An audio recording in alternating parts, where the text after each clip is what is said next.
everyone. This is Jackie Cooper with CryptoMom2 Talk Show, as well as the GBA Talk Show and Blockchain Legal Institute.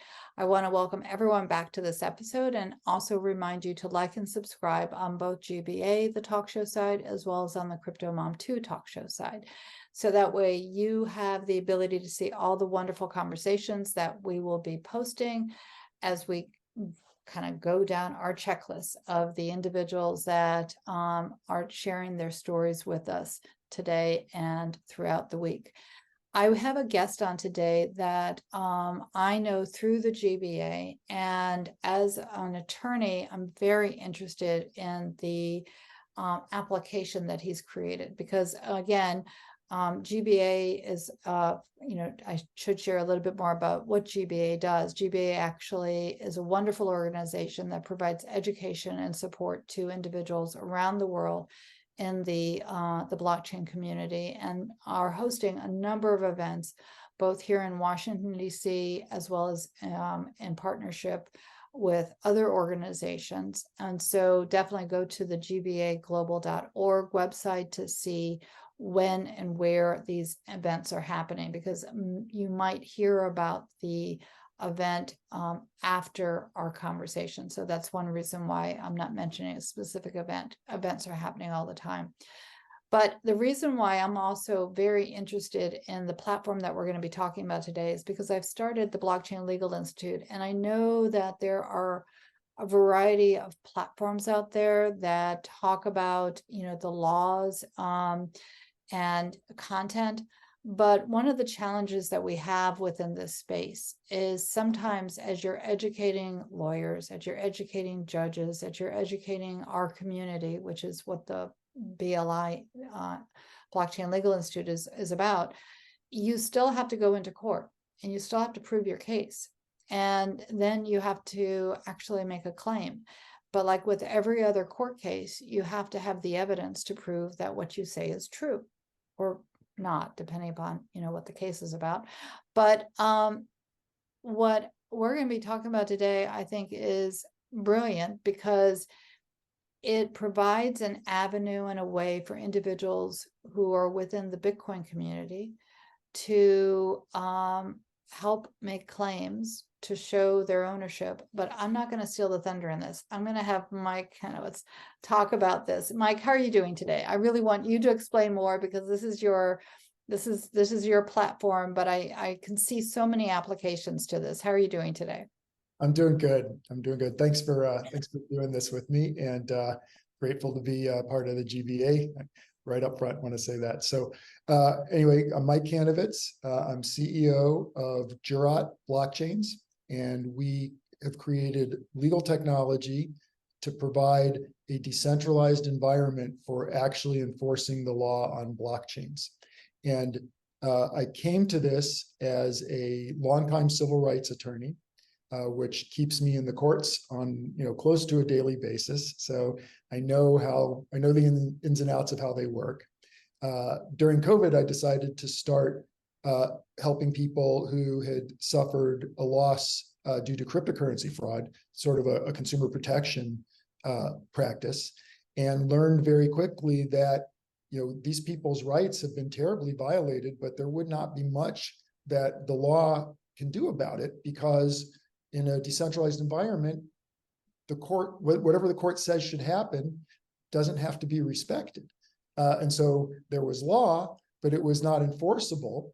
And when the law is not enforceable, it basically is not followed. And that's what we were seeing in blockchain and cryptocurrency, where these rampant frauds, massive hacks for hundreds of millions of dollars every week.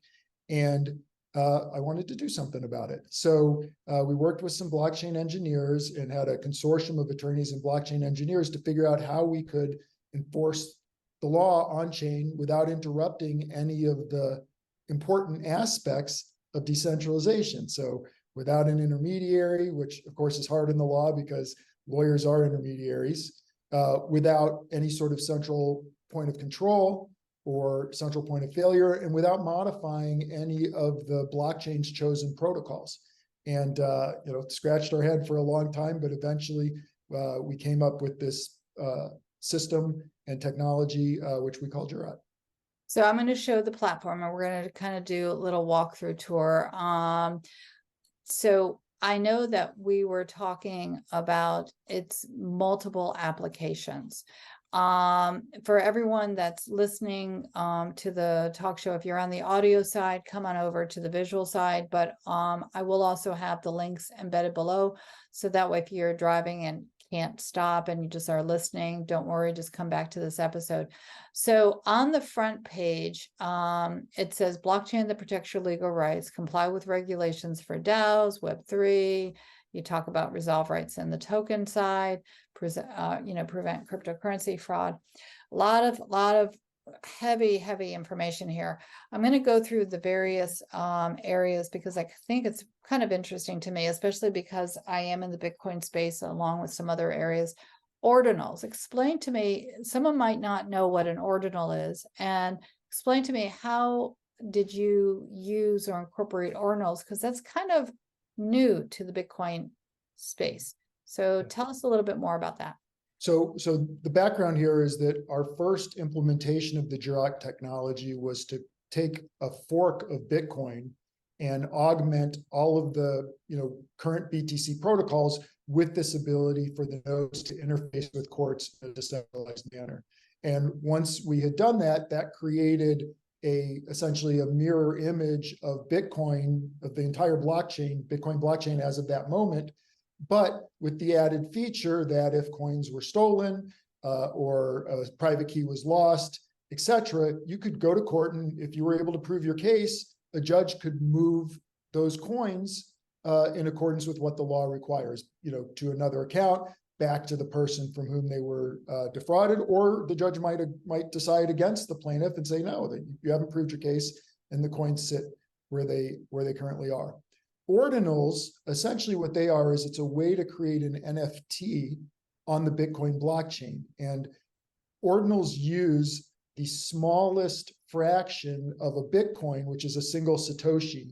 And I believe there's 100 million Satoshis per Bitcoin, and obviously 21 million Bitcoins at the max of the BTC network. So there's a lot of Satoshis out there in existence.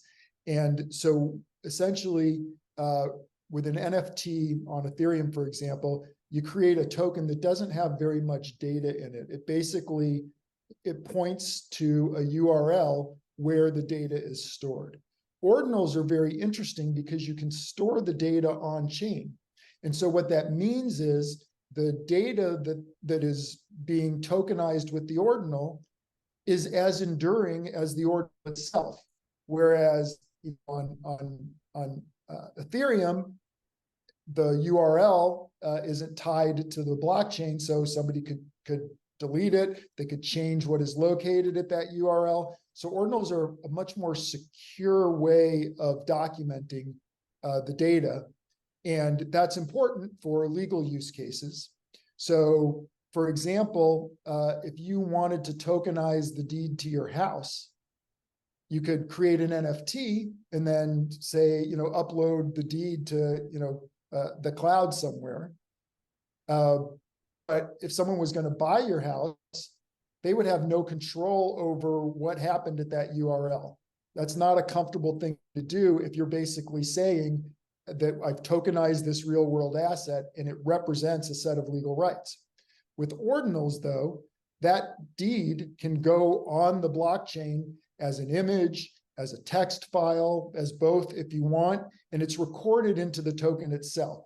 So that is very important. And then the thing that the Jurat blockchain adds to the picture of ordinals as they exist on Bitcoin is that you can enforce your legal rights. So if a court were to find, for example, that the house that's titled belongs to someone else, or a mortgage needs to be foreclosed, the court order will move that token to the person who is adjudged to be the correct owner.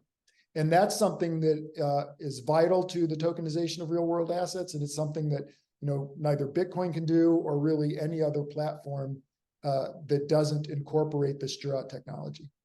So we're going to have a different conversation about Ethereum, because there was something that you said that kind of made me think for a second, but I want to continue down this path because I know that we are on we're watching our time here for our conversation here, that you already explained the technology. Explain what a smart contract is for those that might not know. Sure. A smart contract is simply a computer program that gets executed on top of a blockchain. And that computer program can do a number of things, but the way that they are usually used is to transfer something of value, some digital artifact of value from one account to another account. And so, for example, if what you wanted to do as a business is say, well, I enter into these paper contracts for someone to provide a service, deliver widgets to my factory. But I want to automate that process so that the person gets paid as soon as the widgets are delivered. And of course, the delivery company really would like to have a system like that because they know they're not going to get stiffed. The problem, of course, is that while it is automatic and therefore eliminates the counterparty risk, what happens when the contract doesn't go as planned in real life? And that happens all the time. So as smart contracts are constituted now, mainstream businesses can't really rely on them and adopt them because things go wrong and they need to be able to enforce their legal rights. But if the contract is automated and can't respond to what a court says, then it's really not a viable option for replacing paper contracts. And so with Jurat plugged into the smart contract can know what a court has said is supposed to happen in this particular case, so it can follow it. And therefore, if there's a breach and you've entered into a smart contract, you can essentially hit the pause button by filing a lawsuit about the breach. The smart contract will then wait until it hears from the court what it's supposed to do, and it will execute accordingly. Now, most of the time, everything goes according to plan, and there's not a breach. Most contracts get performed to everyone's satisfaction, but you can't rely on a contract unless you know you have this ability to go to court, and therefore it's necessary for any businesses to adopt smart contracts for significant and complicated transactions. Understood. So I'm looking right now at for those that are on the audio side, I'm describing what I'm seeing so you can hop on over to the visual side. I'm looking at the vertical called JTC blockchain, and it's how to claim your JTC, an overview, FAQs, minors, and notices. Which area do you want me to click into? I think the overview is probably the best place to start. Sure. So we're on the overview, and I see that the court connected layer 1 blockchain. Explain to people what layer 1 means. So layer 1 refers to essentially the software that the nodes, which constitute a blockchain, are running, and it determines how they're going to communicate with each other. That is the bottom layer of the logic and the protocols of the blockchain. Then you get other things that get built on top of a blockchain and which use that blockchain, and those are higher layers than layer 1. So I've stopped here because I am a Bitcoin miner. I also have a node. And so on my node, I have the Bitcoin protocol downloaded.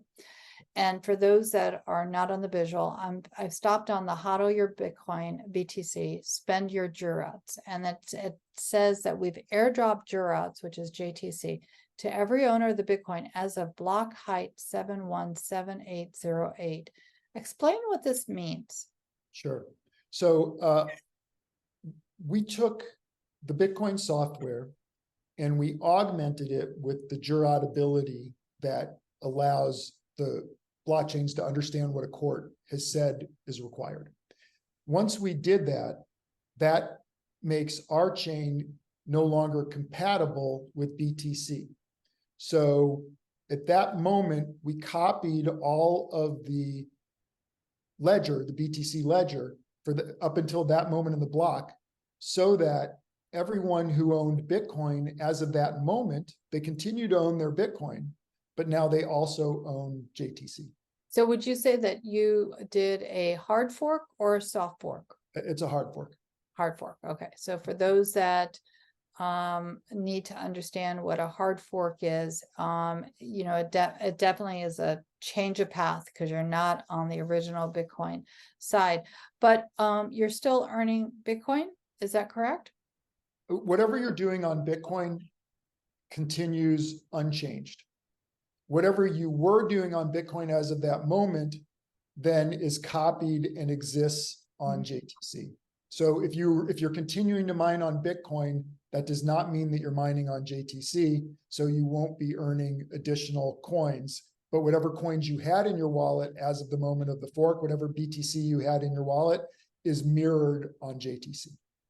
So if someone was interested in using this, they would go to Jurat, they would open up a wallet. What else would they need to do? So the first thing you would do is you would download our wallet, which allows you access to the JTC chain.